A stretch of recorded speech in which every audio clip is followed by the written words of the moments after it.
अज्ञानतिमिरान्धस्य ज्ञानञ्जनशलाकया चक्षुरुन्मीलितं येन तस्मै श्रीगुरुवे नमः। नमो विष्णुपादाय कृष्णपृष्ठाय भूतले श्रीमते महानामस्वामिनि ते नमामि। वाञ्छाकल्पतरुभ्यश्च कृपासिन्धुभ्येव च पतितानां पावनेभ्यो वैष्णवेभ्यो नमो नमो। गुरुकृपा हि केवलं गुरु कृपा हि केवलम गुरु कृपा हि केवलम। ओम श्री परमात्मने नमः। ओम श्रीमद् भगवते श्री गीताय नमः। नारायणं नमस्कृत्य नरं चैव नरोत्तमं देवीं सरस्वतीं व्यासं ततो जयमुदीरयेत्। मूकं करोति वाचालं पङ्गुं लङ्घयेत् गिरिं यत्कृपातमहं वन्दे परमानन्दो माधवम्। ओम नमो भगवते वासुदेवाय। ओम नमो भगवते वासुदेवाय।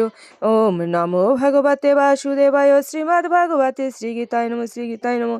श्री गीताय नमः। श्रीमद् भगवत गीता अष्टम अध्याय अक्षर ब्रह्मयोग श्लोक संख्या 11। यत् अक्षरं वेदविदः वदन्ति विशन्ति येदितयः वीतरागः यदि सन्तः ब्रह्मचार्यं चरन्ति तत्ते पादम সংগ্রহেণ প্রবক্সে।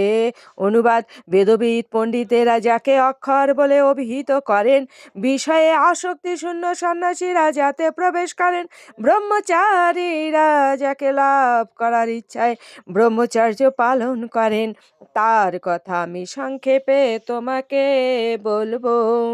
তাৎপর্য: পরমেশ্বর শ্রীকৃষ্ণ ষটচক্রে যোগাভ্যাসের জন্য অর্জুনকে পরামর্শ দিয়েছিলেন। এই যোগাভ্যাসের মাধ্যমে প্রাণবায়ুকে দুই ভ্রুর মাঝখানে স্থাপন করতে হয়। অর্জুন চক্র যোগাভ্যাস জানতেন না বলে মেনে নিয়ে পরবর্তী শ্লোকগুলোতে পরমেশ্বর তার অভ্যাস পদ্ধতি বর্ণনা করেছেন। ভগবান শ্রীকৃষ্ণ এখানে ব্যাখ্যা করেছেন যে ব্রহ্ম যদিও অদ্বয়, তবুও তার বিভিন্ন প্রকাশ রূপ আছে। বিশেষত নির্বিশেষবাদীদের কাছে অক্ষর বা ওম শব্দ ব্রহ্ম থেকে অভিন্ন। শ্রীকৃষ্ণ এখানে সেই ব্রহ্মের বর্ণনা করেছেন যার মধ্যে সর্বত্যাগী সন্ন্যাসীগণ প্রবেশ করেন। বৈদিক শিক্ষা রীতি অনুসারে বিদ্যার্থীদের শুরু থেকেই ওম উচ্চারণের শিক্ষা দেওয়া হয় এবং তারা আচার্যদেবের সান্নিধ্য থেকে পূর্ণ ব্রহ্মচর্য পালন করে নির্বিশেষে ব্রহ্মজ্ঞান লাভ করেন। ওম শ্রী পরমাত্মনে নমঃ।